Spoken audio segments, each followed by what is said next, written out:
potential Watergate. Hoffa said that when he was chairman of the House Intelligence Committee, he could not recall how many times he asked to see raw intelligence reporting and was refused because raw intelligence is not made available to any policy makers. In the testimony given earlier this week from FBI Director James Comey, he said there was no basis to support the tweet from President Trump that his wires had been tapped. And this is what Hoffa wrote. What he didn't say, and what wasn't asked, and now, by the way, they're bringing back these two people next week. They're bringing them back to clarify this again. All right, so they're bringing back Comey and Admiral Rogers. They're bringing them back to testify.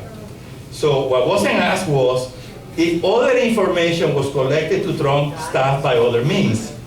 Then there's Mr. Comey's testimony that the FBI has been investigating Trump for 8 months. It's almost certainly included surveillance. How could you not investigate unless you do surveillance? All right? So Admiral Rogers told the House Intelligence Committee that there are strict controls in place for masking and unmasking the identities of people caught in the inadvertent collection of information and the distribution of this kind of material. So now, this is what Hofstra says. Either Admiral Rogers misled the committee or doesn't know what's happening inside his own agency. If Mr. Nunes is right, the rules either were not followed and they were much less stringent than Admiral Rogers let on. Last and rather damningly, I believe Mr. Comey and Admiral Rogers would have to know the raw transcripts of capture conversation that included members of the Trump team were at the White House. It is inconceivable that people in those positions of power would not know. While this may not be criminal, it's at least a cause for them to be fired, both of them. So the former chairman said, ending his article, he said that his greatest concern is the awesome powers of our intelligence community that might be corrupted for political purposes. Hofstra explained that it was clear there have been serious errors of judgment and action among our defense, otherwise professional intelligence community that is truly scary. And he said, we have to learn the entire truth before anyone in and out of Congress can again have confidence on our intelligence community. Very interesting, because he, for many years, served in that capacity. So now I want to move on a little bit more and tell you that the red diaper baby born in Iran that has parents that were Marxists and whose father-in-law, Vernon Jarrett, was also a communist journalist, a good friend of the mentor of Barack Obama. All right, they worked together with communist unions in Chicago. Who is the mentor of Barack Obama in Honolulu? Frank Marshall Davis. Frank Marshall Davis was the best friend of Vernon Jarrett, and this woman, Valerie Jarrett, married the son of Vernon Jarrett. But on her own family, not through the in-laws, she also has parents that are communists. Just like Barack Obama, it's another dapper baby, as it is many people that serve in the Obama administration. So now Valerie Jarrett has moved into Barack Obama's Calorama mansion in Washington, D.C., which has become the shadow White House government to plot operations against President Donald Trump. As you recall, Jarrett was the senior advisor to President Barack Obama. He was assistant to the president for public engagement and intergovernmental affairs in the Obama administration the entire time, from January the 20th, 2009, from January the 20th, 2017. The entire time. Before that, she worked in Chicago for the corrupt mayor there, and who did she hire? Michelle Obama. So she's been an intimate friend of the Obama. Now she lives with them in their mansion, in the rented mansion of $20,000 a month that they live there. She is and continues to be the most influential advisor of the very corrupt Marxist traitor Barack Hussein Obama. Okay, so this is what Greenfield said, in his article. I'm quoting him. One is the elected president of the United States. The other is the anti-president who commands a vast network that encompasses the Organizers for Action, OFA, the official infrastructure of the Democratic Party, and the shadow government. And of course, look the way the Democratic Party is evolving. Who is the current chairman of the Democratic Party? They had an election between Tom Perez and Keith Ellison. Which of the two is worse? I never know. Tom Perez is a Dominican, born in Dominican Republic, and he served as Assistant Attorney General to Eric Holder, the most corrupt Attorney General in history, and he supported Holder in everything that he did wrong. And one time he was testifying in Congress, and he was asked by a Republican in Congress, an elected leader, he said, is the Justice Department, under Obama, under Eric Holder, thinking of criminalizing free, speech, religious speech? Because that's what the 17 nations of the Muslim Brotherhood are saying, that anybody that criticizes Islam should be sent to prison. And they were actually preparing such a law in the Justice Department. They didn't have the whatever to actually do it, because they know the uproar would have been enormous in this nation, because it's a violation of the Constitution, the First Amendment. And this guy was asked that question repeatedly in an audience in Congress, and he refused to answer it. Because obviously that's exactly what they were doing. So this man is no different than Umar Badin, no different than Hillary. And then who is now the second in command of the Democratic Party? None other than Keith Ellison, who is an Islamic radical who works with Kair, who is an operative of the Muslim Brotherhood, and he is the second in command. So look how far the Democratic Party has gone. It's now turned into a socialist party, pro-Muslim Brotherhood party. How sad. How sad for the once great Democratic Party that has ended like this. How horrible. And that is the current Democratic Party that they have. So now what happened? When Obama had to leave power, he divided his people in two groups, all the people that work for him. Part of the group remained embedded in the government to sabotage the Trump administration. Another group went to work in these many organizations funded by Soros, the Carnegie Foundation, the Tice Foundation. So there are two separate groups. One working openly, in these organizations, the other one secretly embedded in the government. So he has referred what Obama is doing as a coup, a silent coup, or a slow motion coup, because the objective is to drive Donald Trump out of power. That is the objective. So he said the first layer, this is Greenfield speaking, is the congressional Democrats with the Obama administration who are blocking everything that Trump wants to do. 2 cabinet officers have not been named. This is 65 after this man has been elected, when the Republicans in a week in 2009 approved the entire cabinet of Barack Obama when you needed 60 votes, because now all you need is 51.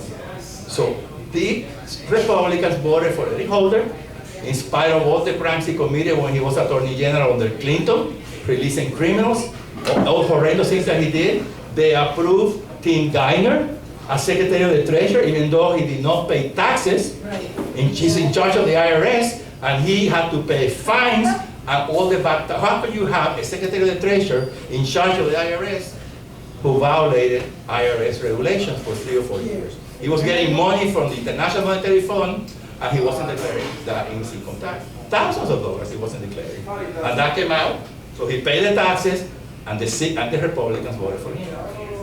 So look what they're doing now, all right? Any person that Trump wants to nominate to the cabinet or to the sub-cabinet, they insist on 60 hours of debate. And the debate, and then of course Mitch McConnell takes vacations, he closes the Senate, he goes on vacation.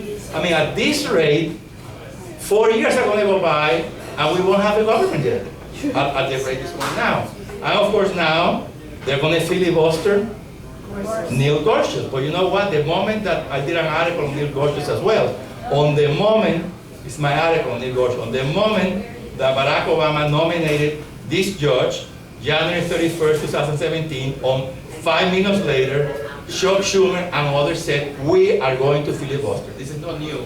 He said it again now. He said it then. And there's not a better person in the entire United States. This is a highly qualified individual, honors from Columbia, honors from Harvard Law School, And by the way, he went there when Obama was there. And then he got another degree from Cambridge in England, a doctor of philosophy degree on law. 3 degrees. Served 11 years on a court. 2,700 decisions, 97% of the decisions supported. He's an outstanding individual. He's humble, he has excellent people skills. Even people who disagree with him like this guy. And the American Bar Association, which is a very liberal group of lawyers, have endorsed this man for now and before. And the entire Senate, including Schumer, Hillary Clinton, Barack Obama, and Kerry, voted for this guy when he was nominated to the Courts of Appeals. And now, of course, he's a monster, right? He turned in all those years into a monster. He has turned into Congress 175,000 pages of his decisions, speeches, and past writing. He has met with over 70 senators. I mean, he's done everything humanly possible, and he even criticized Trump. When Trump said something about a judge, he didn't like what the so-called judge, he said, and it's rude, they were so-called judge. This man said, no, you should never say that, you should never insult that. So he criticized Trump, showing his independence as well from Trump, which is something that they want. Nevertheless, they're going to try to block him. They have tried to block every single thing that he wants to do in Congress. So that's part of the attack that is being waged against Donald Trump. With Gorsuch, I just heard... Go ahead. I want to get some words. Go ahead. When I was driving here, I heard on the radio Chuck Schumer saying that they're going to oppose Gorsuch because Donald Trump's under investigation, and they're saying that you know, we didn't approve of a Supreme Court justice when Obama was president, and he wasn't under investigation. So certainly they're not going to do that for the president now, because you know they think he's going to get impeached if the investigation finds him guilty of a crime. The problem with impeachment is it doesn't go to the Supreme Court. Impeachment is filed by the House with a 50% plus 1, and it's judged in the Senate, and to be convicted up to 2/3 of the vote. Has nothing to do with the Supreme Court. That's an absolute lie. According to the Constitution, the impeachment has nothing to do with the Supreme Court. It all has to do with the House and the Senate. But that's his nominee. Yeah, well, that's what they're using as an excuse. Yeah. But the Supreme Court has nothing to do with impeaching a president. Anyway, I'm boring perhaps you, I'm going too long here, but let me just say that the New York Times wrote more than one article talking about how Donald Trump was being wiretapped. I actually have in the article the New York Times, what the New York Times said. On the day he assumes president, the New York Times on the first page wrote an article that said, wiretap data used in inquiry of Trump aides. Where do you think the New York Times gets that information? From the intelligence services that are loyal to Obama, as well as the Washington Post. And they continue to say here, the FBI is leading investigations aided by the National Security Agency, the CIA, and the Treasury Department Financial Crimes Unit. The investigators have accelerated their efforts in recent weeks, but have found no conclusive evidence of wrongdoing. The officials said, one official said intelligence reports were based on some of the wiretap communications that had been provided to the Obama White House. There's the proof right there. And then the New York Times is so hypocritical. This is not the first time they write this. This is the second, third time they've written this. Then they criticize Trump for saying that he was wiretapped. He read it in the New York Times, knowing that the New York Times get information from the intelligence services. And who else writes about this? A reporter from the Washington Post by the name of Ignatius, who is the mouthpiece of the CIA for the Washington Post, a direct connection to the CIA. And who was the leader of the CIA? A Wahhabi Muslim communist, who hired lots of people in the CIA just like him. And then who, for the first time in history, a CIA director openly goes on television to criticize a president. Never before that has happened. So, now, there's another story out there I want to share with you. For decades, not now, decades, our NSA is working with the British NSA, which is called Government Communication Headquarters. And the initials are GCHQ. This is the British NSA. And guess what? They've been working together for decades. They have reciprocity agreements. They are British NSA people working at Fort Meade, Maryland, where it's the headquarters of the NSA. And why are they doing that? Possible deniability. When Barack Obama wants to hide his hands on something very sensitive like with Trump, he tells the British, you spy on Trump, and then you leak it to my friends in the media. When the British need to do the same thing over there, they tell the American NSA, you spy for us, so we can say we had nothing to do with this, and they've been doing that for decades.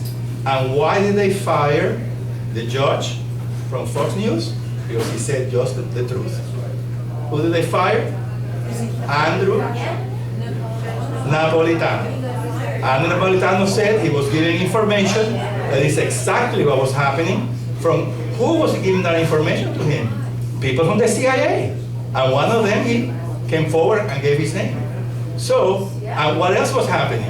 A former M16, that's the British CIA, Christopher Steele, was being paid by the Clinton campaign to spy on Trump, candidate Trump. And it was called the fake Trump dossier. And they leaked that to BuzzFeed, they leaked it out to CNN, and then not even New York Times was there to publish that because it was fake news. But this is the worst part now.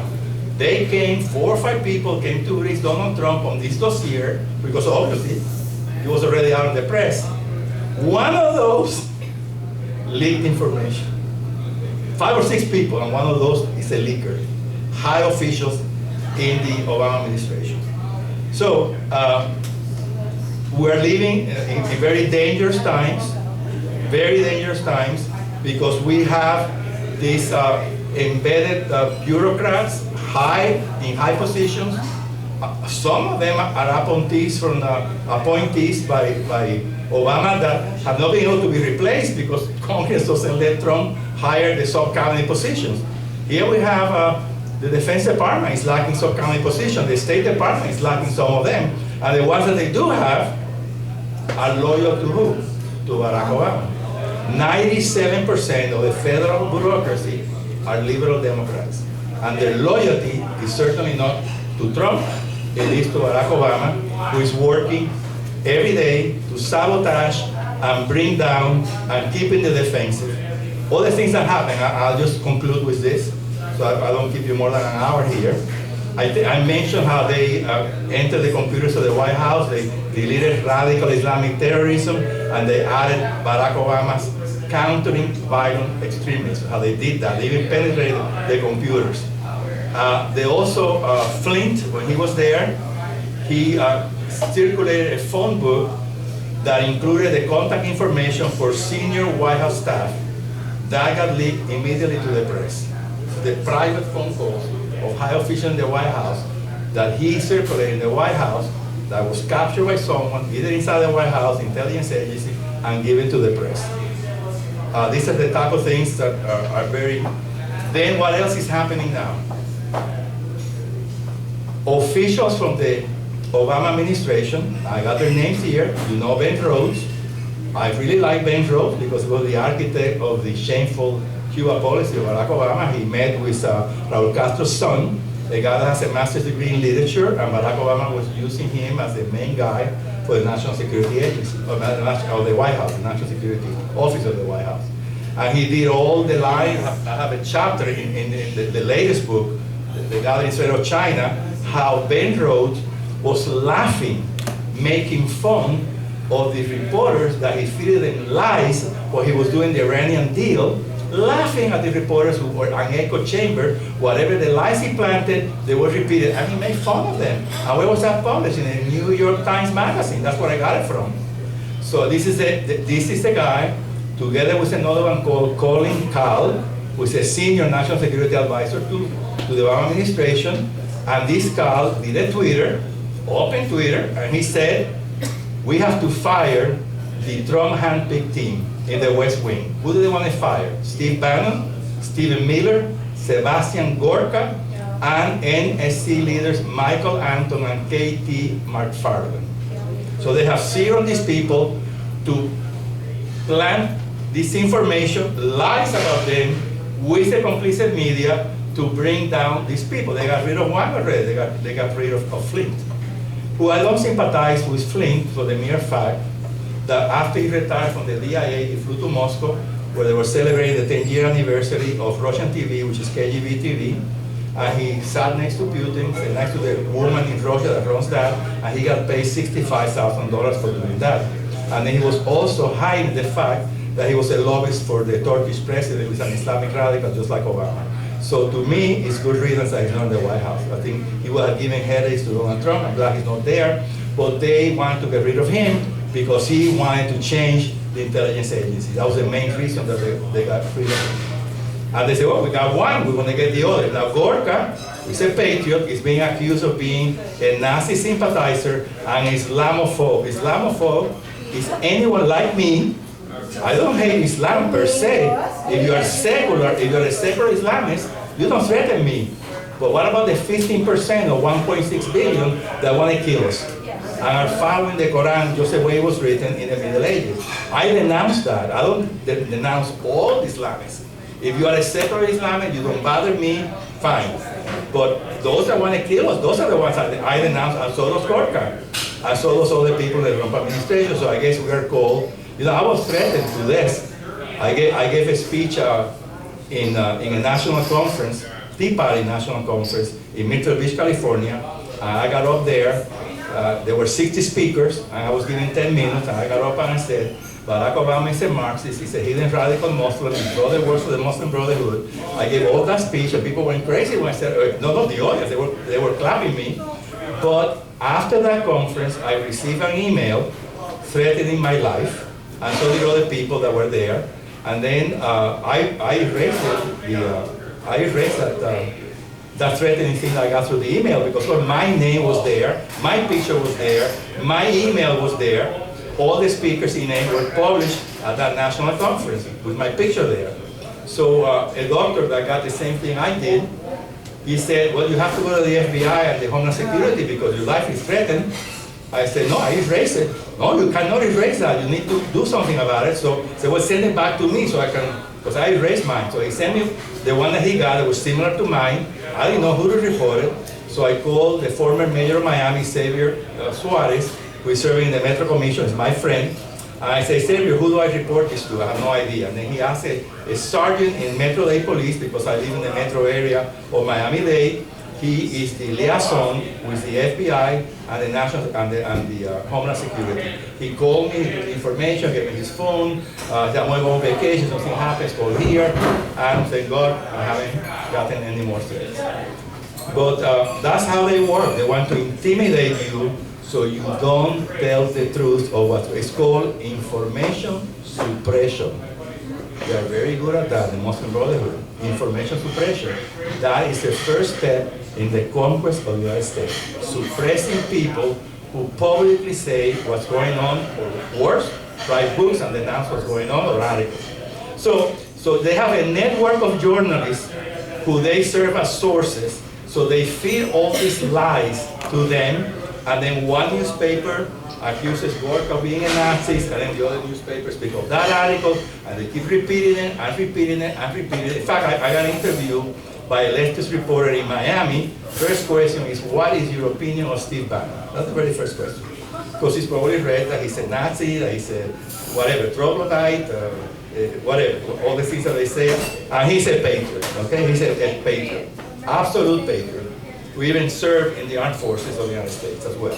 So they have this echo chamber that they use to do all these dirty deeds. And I think that if I were an advisor to Donald Trump, which I'm not, I would tell him, you need to indict, you need to investigate Barack Obama, you need to investigate George Soros and his two sons, you need to investigate the leaders of these foundations, you need to investigate the people embedded, find who they are, investigate. After you investigate them, indict them, and take him to a trial. If he doesn't do that, they're going to continue harassing him for the rest of his presidency. So he needs to fight fire with fire. If I were ambassador to Trump, this is exactly what I would tell him. Thank you so much. I'll answer any questions. By the way, if anyone wants any of my books, any of them for $20 here. Nancy.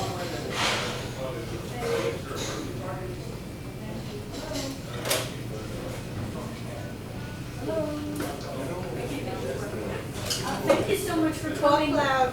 What can we do personally about all these things? What can we do? What you can do is what I do. Use social media. I have 4,400 friends in Facebook. Things like this I put in my Facebook every day. Things that I write, things that other people write. I perceive media, people that know what's going on. And of course, that's one way. Another way would be sharing articles from me, from people that write and say all these things that I'm saying here. So at least the more we share, the better it is, because let's say you send an email, let's say you have 500 friends in your list of emails. You share an article with them, half of them don't read it, but the other 5 do read it. And then they send it to their friends, maybe half of them don't read it, but the other half read it. It's like a snowball going down a mountain, and pretty soon you have thousands of people who are, I know that as a fact. I did an article 5 years ago, and it got returned to me. So who knows where that article went all over the United States. So social media is what's saving us from a totalitarian dictatorship in the United States. So that's a very fair, and what you do already, you have your own Western Republican Party, the people there are activists.